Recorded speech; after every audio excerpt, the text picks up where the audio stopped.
శివాయ. శివాయ గురవే నమః. వాగర్థాదివ సంప్రద్ధో వాగర్థ ప్రతిపత్తయే జగతపితరౌ వందే పార్వతీ పరమేశ్వరౌ. అందరికీ కూడా సమస్తమైన బంధువులకు, హితులకు, ఆత్మీయులకు అందరికీ కూడా శుభోదయం. ఈశ్వరానుగ్రహ ప్రసాద సిద్ధిరస్తు. మీకు ఒక చిన్న సూచన, వీడియోగ్రాఫర్లు కానీ వివాహాది కార్యక్రమాలు చేసుకునేటువంటి వాళ్ళకి కానీ మనం ఏ ప్రోగ్రాం చేసినా సూర్యోదయం నుంచి సూర్యాస్తమయం లోపలనే నిర్వహించుకోవాలి. పెళ్లి పిల్లలు చేయాలన్నా కానీ 12 గంటల లోపే పెళ్లి పిల్లలు చేసుకోవాలి. ఈ మధ్య కాలంలో వివాహాది శుభకార్యాలలో అబ్బాయి ఇంట్లో కానీ అమ్మాయి ఇంట్లో కానీ ఈ మధ్యకాలంలో ఎక్కువగా ఈ మంగళ స్నానాలు అనేటువంటివి వచ్చాయి. ఆ యొక్క ఏమిటి అంటే చాలా ఇబ్బందికరమైనటువంటి కార్యక్రమం. మంగళ స్నానం అంటే ఏమిటి? పూర్వకాలంలో ఒక మైలపూలు అని అక్కడ ఒడ్లు రాసి ఓ మంగళి భక్తుడు వచ్చి మంచిగా శరీరానికి మర్దన చేసి అన్ని అవయవాలు సెట్ చేసి మనకు మంగళ స్నానం చేస్తారు. దాన్నే మైలపూలు మంగళ స్నానం అనేది అది ప్రధానమైనది. అంతేగాని అర్ధరాత్రి దాకా చిన్నమ్మ పెద్దమ్మ ఎర్ర బట్టలు కట్టుకొని నల్ల బట్టలు కట్టుకొని ఆ పనికిరాని నీళ్లు పోసి సమయం మొత్తం వృధా చేస్తున్నారు. దంపతులు ఇద్దరు అన్యోన్యంగా ఉండాలి అంటే మీరు చేసుకోండి. షూటింగ్ ఎప్పుడు చేయాలి? మధ్యాహ్నంలోగానే పూర్తి చేసుకోవాలి.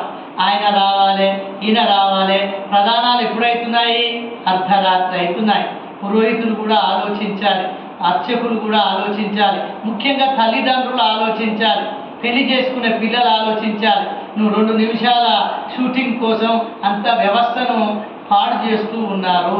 ఈశ్వరానుగ్రహము, సూర్యుని అనుగ్రహం లభించాలి, ఎల్లకాలం ఉండాలి. ఆ రంగు నీళ్లు కాదు మనల రాతలు మార్చేది ఈశ్వరుని యొక్క అనుగ్రహము. రాధాకృష్ణులు, పార్వతీ పరమేశ్వరులు, సీతారాములు అన్నారు. వాళ్ళందరి అనుగ్రహం లభించడానికే ఓ ముహూర్తం నిర్ణయించాం. కానీ ప్రధానాలు ఎవరైనా 6 గంటల లోపలనే ప్రదానం చేయాలి. మంగళవారం కదా, శుక్రవారం కదా, నువ్వు పంపించే అమ్మాయిని ఒళ్ళో పోసే బియ్యం ఉన్నవే అవి మంగళవారం రాత్రి 12 దాటినాక పంపి. కానీ చేసుకునే ప్రధానం నీకు వచ్చే చుట్టాలు వాళ్ళందరూ బొట్టు పెట్టి చీరే ఒడి నింపేది మాత్రం చీకటి పడక ముందే చేయాలి. ఏ పురోహితుడైనా, ఏ పెళ్లిళ్ళు చేసేవాడైనా, వీడియోగ్రాఫర్లు కూడా బాగా ఆలోచించాలి. మీరు ఏమైనా బిజినెస్ చేస్తున్నారు, మీరు బిజినెస్ చేయాలని మమ్మల్ని అంటారు. మేము బిజినెస్ చేయము, మీరు ఎక్కువ చేసుకుంటున్నారు కాబట్టి మేము కూడా ఎక్కువ అడుగుతున్నాం. కానీ వ్యాపారం కాదు, వివాహం అంతే. ఎల్లకాలం ఉండే విధంగా జీవితాంతం సుఖంగా ఉండాలి. ఆనందం కోసం తీస్తున్నారు మీరు, పర్వాలేదు. ఇంకోటి వీడియోగ్రాఫర్లో చెప్తున్నాను, పెళ్లిలో బ్రాహ్మణునికి ఇబ్బంది కల్పించే విధంగా షూటింగ్ చేస్తున్నాడు. వాడు ఈ సందుల నుంచి వీడియో తీస్తాడు, వాడు ఈ సందుల నుంచి వీడియో తీస్తాడు. అది సరైన విధానం కాదు. నేచురల్గా ఉండాలి. వేదిక మీద అమ్మాయిలకు ముద్దులు పెట్టిస్తున్నారు, ఇది కూడా సరైన ప్రధానం కాదు. తల్లిదండ్రులు కూడా వీడియోగ్రాఫర్లకు చెప్పాలి, వాళ్ళకు స్వేచ్ఛ ఇవ్వాలి. మీరు పురోహితునికి స్వేచ్ఛ ఇవ్వాలి. మంచిగా తీసుకోండి మీరు షూటింగ్, నేచురల్గా ఉండాలి. స్లో మోషన్ అని అన్ని ఇబ్బందులు పెడుతున్నారు. అర్చకులకు, పురోహితులకు ఇబ్బంది పెడుతున్నారు. ప్రధానాలు ఎవరైనా 6 గంటల లోపలనే పూర్తి చేసుకోవాలి. అర్ధరాత్రి దాకా ఉండేది లేదు. మంగళవారం, శుక్రవారం మీకు సెంటిమెంట్ ఉంటే 12 దాటినాక ఒడి బియ్యం పోసి పంపండి. కానీ చేసే ప్రోగ్రాం మాత్రం 6 గంటలలోగా పోవాలి. ప్రతి పురోహితుడు కూడా దీన్ని ఖండించాలి. ఎవరెవరి ఊర్లలో వాళ్ళు చెప్పండి.